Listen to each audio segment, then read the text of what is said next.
To understand the situation on the Korean Peninsula today, we need to step back into the past. One of the first major external influences on Korea was the invasion by Han Dynasty China about 2,000 years ago. Following this, there was the traditional period of three kingdoms, Samguk. The three kingdoms were roughly Goguryeo, where North Korea is today, Baekje on the western half of the southern peninsula, which had strong maritime ties with Japan. On the eastern side was Silla. In between them was Gaya, the Confederacy, but they got annexed by the other two. Goguryeo had territory across the Yalu River in what is today Manchuria and parts of Russia. Several Chinese dynasties, like the Sui and the Tang, tried invading them, unsuccessfully, but eventually the Korean Peninsula was unified by the Silla state. This was the first time the Korean Peninsula was unified domestically.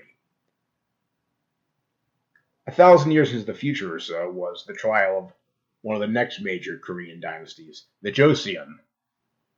Feudal Japan invaded Korea in the 1590s. They were saved by the legendary admiral Yi Sun-shin, who used an early form of ironclad warship called the Turtle Ship. He would routinely face fleets outnumbering him 10 to 1, and he never lost a single ship. He is perhaps one of the most undersung naval commanders of the early modern era. However, Joseon Korea would not interact much with the outside world, aside from a few skirmishes with American and French expeditions in the 1900s. They tried reforming in the late 1800s, but by then it was too late. They got annexed by Japan, and a really brutal occupation began where the Japanese began trying to eradicate Korean culture and treating the locals as slave labor and worse. At the end of World War II,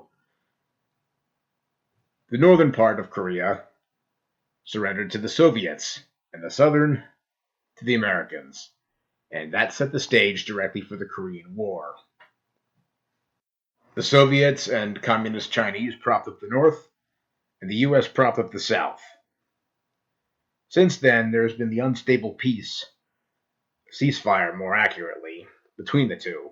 There have been border skirmishes, including some outright, almost conventional escalations, like a period called the Second Korean War in the 60s. But it wasn't really till the prior president talked directly to the dictator of North Korea that the situation showed chances of changing for good. As I've stated before, North Korea has rare earth stockpiles a third the size of China's, more than enough to satisfy the electronics requirements of US allies across the world.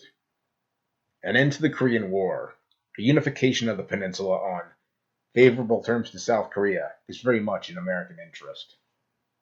To achieve this, causes of friction should be dealt with.